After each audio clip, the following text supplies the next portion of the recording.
All right, channel news time. I've got nothing planned for today.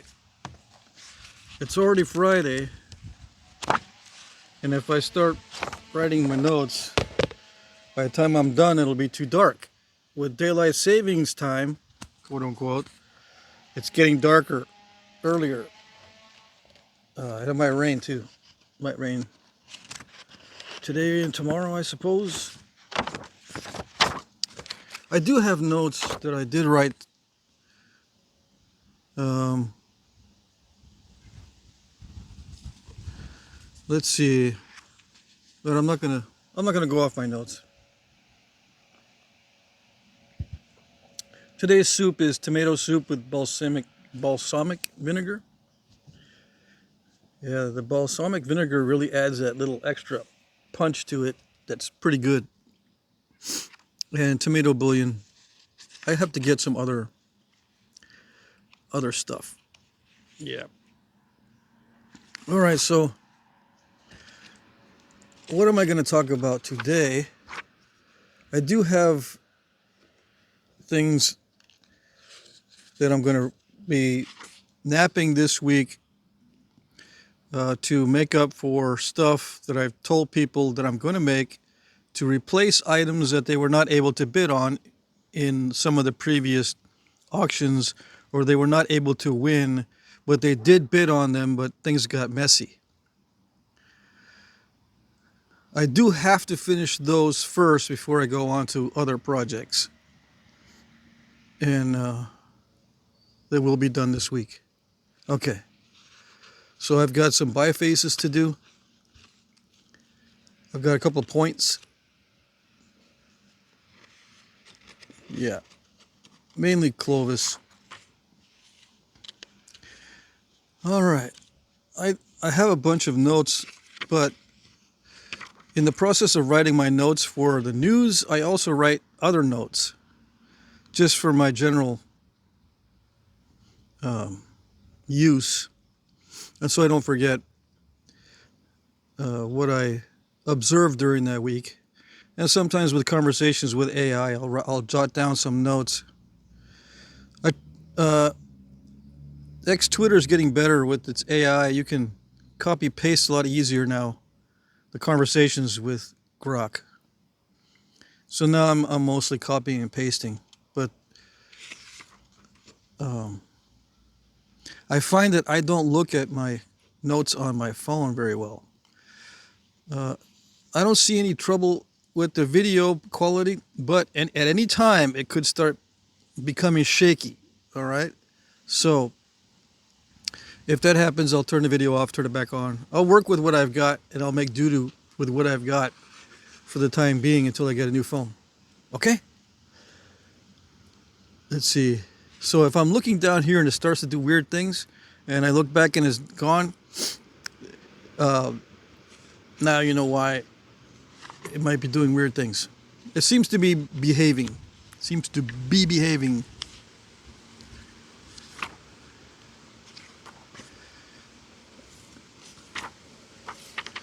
Yeah, I don't have any notes on Flintknapping. It's all about government and boating. Yeah, everyone got in their boats and went boating. It was good. I won't talk too much about it, but yeah, it was good. I'm excited. All is not lost. Let's see. What was it? I got a question that I was going to go over in the comment section that was very interesting, or a statement that was very interesting.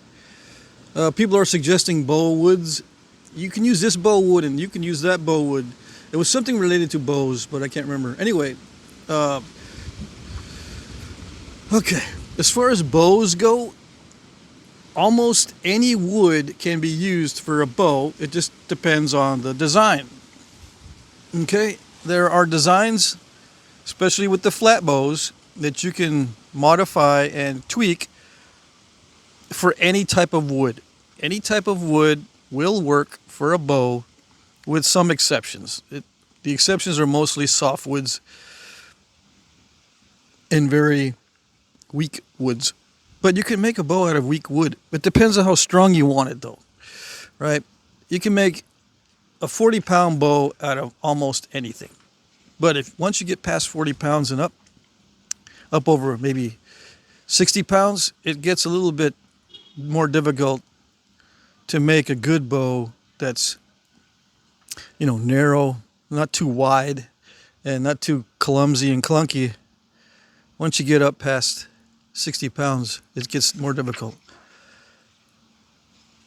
My favorite wood for the really heavy poundage bows is Ipe, IPE, but it's getting harder to find in straight grain sections. Luckily, I bought a bunch 20 years ago. I actually bought a bunch, like 20, 30 board feet or more of decking material that was perfectly straight. Ipe, back when it was good, red, solid wood. I have yet to use it. It's 20 years old. It's still good. That's my favorite for heavy bows. For lightweight bows and small bows, it's juniper. My favorite. I can't find, or I can't remember the comment on bows that was interesting. I'll be making some rawhide bowstrings and sinew bowstrings. Just a heads up. I need to make some of those for a friend of mine. That's one of my projects I need to be working on before the Thanksgiving, before the holidays start kicking in. I went over auctions and sometimes they get glitchy. Just remember, I'm not going to be cutting and pasting into YouTube when I announce the winners. I'm just going to put a heart on your comment that's the winning bid or your winning comment for the auction. Just remember, if you're going to bid in the auction, I'm going to put a heart on the winner, on the winner's comment or bid. Same thing. That's how you know you won. You don't have to, if you're new, you don't have to send me your information before you start bidding. Just send me your information after you won, so you don't waste time. But you can send me all the information, like your real name and your address and stuff, before you start bidding, just in case you win. You can do that, doesn't matter. I just try to keep my email as clear as possible. Okay.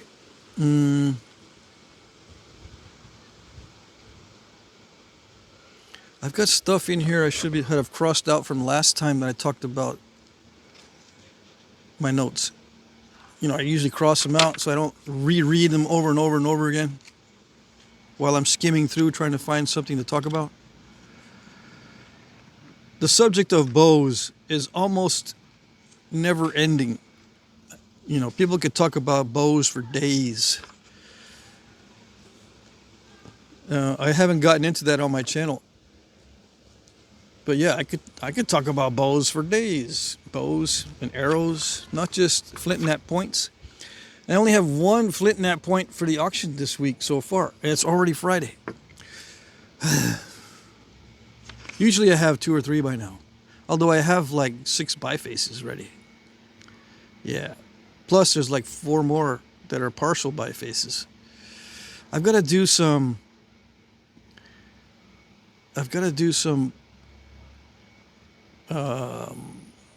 kind of like unboxing videos for Brian Olson, right? He sent me a bunch of good stuff. Anyway, I don't see anything in here related to flint knapping. So, what can I talk about that I don't talk about in my videos? Well, regardless of what I talk about on this video, it'll be in the other videos too. So let me just trying to think of a good topic. Oh, well, hold on, let me see. Yeah, I went out. Excuse me while I try to think of something to talk about.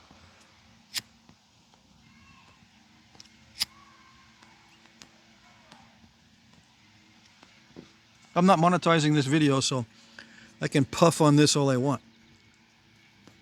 Oh yes, and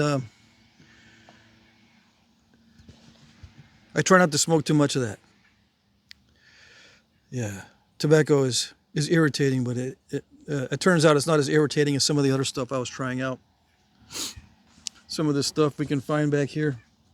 The last thing I smoked in the pipe was goldenrod leaves, and they had a bad effect on me, so I kind of lost interest.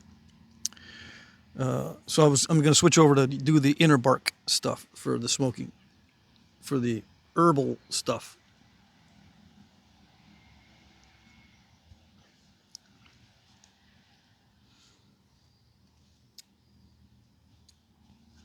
I've got a pattern made up for a knife handle. This is small enough. I still got to cut that groove in there, but it's small enough for mounting stuff like this. Like the last point I made on video. See the knife handle? Except I got to extend this a little bit more, a little bit higher. It's not too late to modify this, right? Extend it up so that I can haft these points on here a little bit better, because this is sticking out not enough to haft all the kinds of points that I'm going to make. But this is going to be the general shape for knife handles for the points like this, that could either be a spear, a ladle dart, or knife point. What else? What else? I've ordered some furs. I just got one in the mail for quivers. Yeah.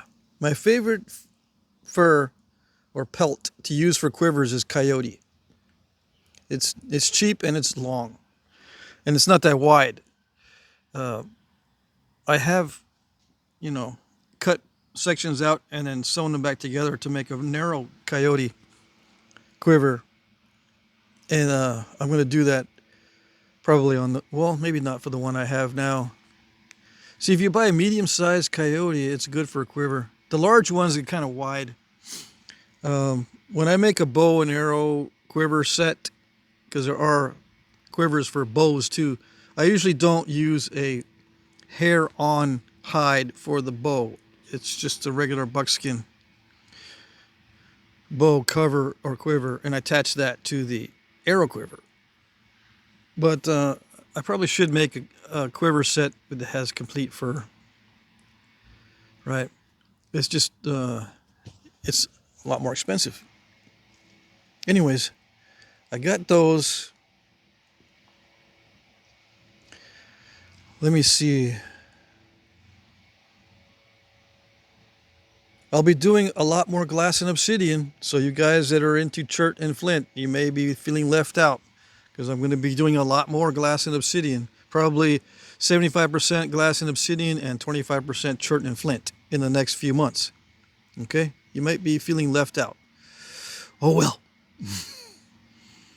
The glass guys and the obsidian guys have been feeling left out for many, many months and years probably. So there. It's only fair. Okay? Let me see.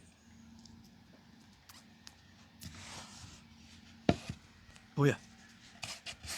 I got some shipping stuff. And one of the things that I bought for shipping that I didn't have before were these wooden boxes. They're only like $2 each. And I can ship, especially overseas and across the country. Like if you're in Oregon, California, and Arizona, Nevada, Washington State, the post office does a number on those boxes. And coming up for the holidays, it's even worse. So I can ship them in wooden boxes. Ship the points in wooden boxes. Hopefully that's a lot stronger. I'm excited about that. Yeah, I very rarely get broken pieces, but once in a while there's a broken piece. But it's usually when I ship overseas when I say overseas, ship to a different country or ship to the West Coast. All right. Yeah, I can't do too much right now as far as traveling, although I like to go to nap-ins and stuff because I'm providing care for my father. He's in hospice care. So I'm the primary caregiver. Just if you didn't know. I'm not traveling at all while I'm doing this. I'm not going to be able to get much work done. I can't take on outside projects. You know, I make a mistake and take on too many, and then I can't get them all done in time. Especially now. Before now, it was with my family and my children, and they demanded a lot of my time, which is fine. Soon, I should be on my own and have plenty of time for this. But right now, I don't have much time, so I limit the auction amount of stuff that I make. I limit my side projects as much as possible, and I don't do much else. I don't do hunting. I don't do scavenging or scrounging or gathering of materials right now. I'm going to skip all my arrow gathering activities. I usually try to gather a bunch of arrow shoots every winter. I might just forego that completely this year. We'll see. So I don't have much time right now for much. Just a heads up. I'm not even responding to some new emails and messages until much later because I'm setting aside like 1 day a week to respond to all my messages and emails. Although I'll look at them, but I won't respond to them. I'll just keep marking them as unread and that sort of thing. Just so you know, just a heads up. Because it's getting busier. This hospice thing doesn't always lend itself to a schedule.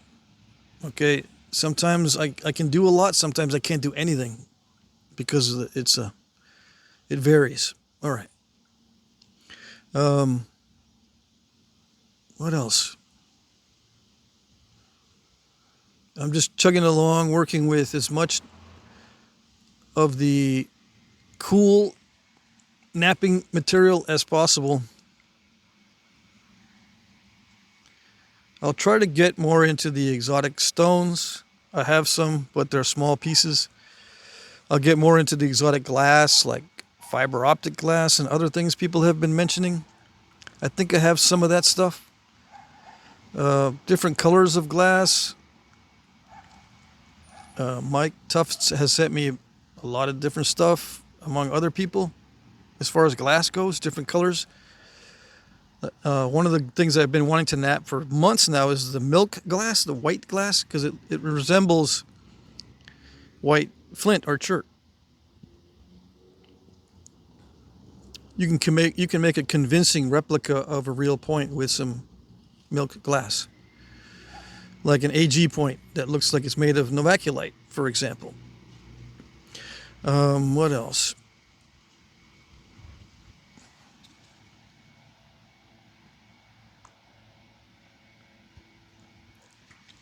As soon as I turn off the video, I'm going to remember 10 things. That's how it goes.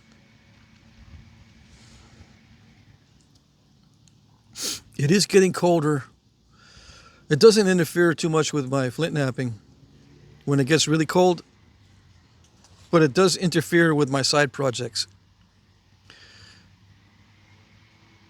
other than the flint napping.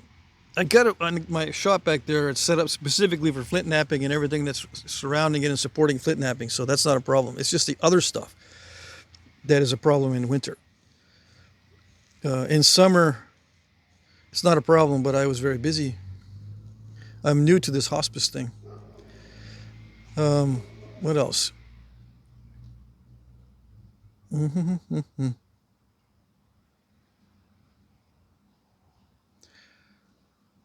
I was thinking of trying to get together a group here in Vermont, a Flint Nappers group, but that's going to be in the future, maybe next year.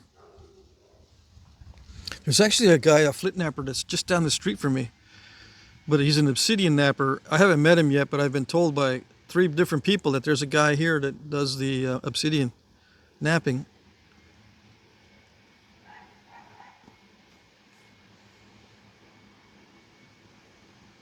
I think that's it. I'm not going to bore you too long. We're trying to figure out what to say.